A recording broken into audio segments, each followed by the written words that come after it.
আমাদের যাত্রাবাড়ি থানায় একটা আমরা আসামি ধরেছিলাম একটা অভিযোগের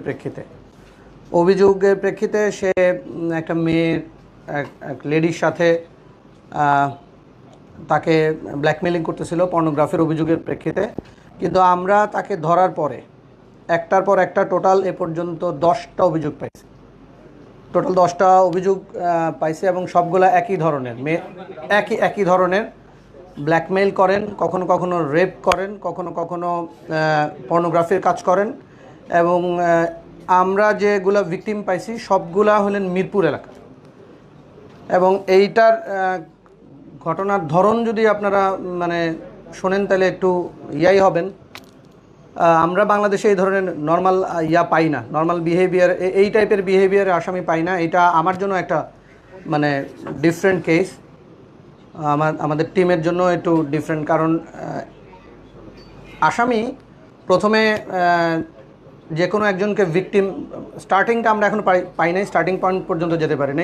এইটার যে স্টার্টিং পয়েন্ট, সেখানে একজন লেডিকে ব্ল্যাকমেল করে তার মোবাইল নিয়েছেন, তারপরে তার সোশ্যাল মিডিয়ার যত অ্যাকাউন্ট আছে ওইখানে সে অ্যাক্টিভ হয়ে তার ফ্রেন্ডদের মেয়ে সেজে আস্তে আস্তে আস্তে করে মেসেজ দেওয়া শুরু করেন, ঘনিষ্ঠতা দিয়ে ডাকেন। এবং খুব ডাকেন হলো এরকম দুইটা ঘটনা আমরা এরকম পাইছি যে হ্যাঁ, আমার বয়ফ্রেন্ড কিছু গিফট দিছে, তুমি যদি এসে আমার ফুপুর বাসায় বা চাচার বাসায় পৌঁছায় দাও তাইলে ইজি হয় আমার জন্য নেয়া।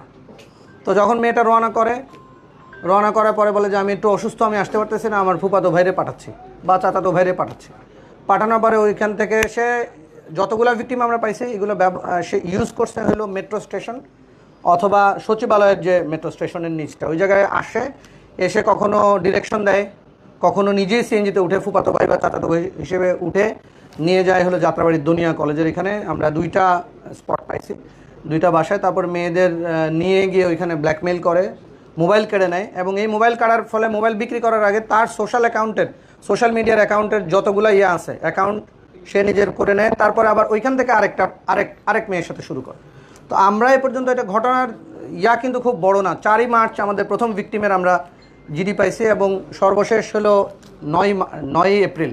মানে এই 1 মাস 5 দিনের মধ্যে আমরা পাইছি এ পর্যন্ত 10টা, সে স্বীকার করছে 13টা। তার বিরুদ্ধে এই ধরনের আগে একটা মামলা ছিল কদমতলীতে। এবং তার কোনো অ্যাসোসিয়েট আছে কিনা আমরা যাচাই বাছাই করতেছি, চেষ্টা করতেছি। এবং আমরা আশা করি যে আমাদের কাছে আমরা আশঙ্কা করতেছি এই ধরনের আরও ভিকটিম হয়তো আছেন যাদেরকে সে এই ধরনের ব্ল্যাকমেইল করছেন।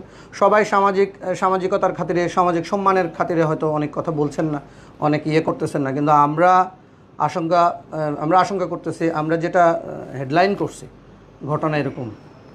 আমরা ভিকটিমদের পরিচয় হয়তো দিতে পারতেছি না, কিন্তু আমরা তাকে আইনের আওতায় আনা, তাকে মিডিয়ার সামনে নিয়ে আসা আসলে দরকার। আমাদের মেয়েরা যাতে কোনোভাবেই এই ধরনের কোনো ভিকটিম না হয় এবং কোনোভাবেই যেন সমাজে এই ব্যাধিটা ছড়িয়ে না পড়ে, এই জন্য আসা। আর আমরা মামলা অলরেডি 3টা নিছি, এই ধরনের জিডি আছে আমাদের কাছে আরও 4টা। তো সবাই আসে কি মোবাইল হারাইছে এরকম জিডি করতে। মোবাইল হারানোর জিডির সূত্রে এখন যখন ভিকটিম আস্তে আস্তে আইডেন্টিফাই করা গেছে। এবং মিরপুর থানায় এই ধরনের মনে হয় অনেকগুলো জিডি আছে, মিরপুর মডেল থানায়, এবং সবগুলোই মিরপুর ভিত্তিক। মানে যারা অভিযোগ করেছেন, যারা ভিকটিম, সবাই মিরপুরের ভিত্তিক। তো আমরা আরও ভিতরে যাওয়ার চেষ্টা করতেছি, দেখতেছি যে আসলে মিরপুর ছাড়া ধরেন এই 2 মাসে সে মিরপুর করছে, অন্য কোথাও এই ধরনের কোনো কাজ করছে কিনা। খবরের কাগজ, নিখাত, নির্ভীক, নিরপেক্ষ।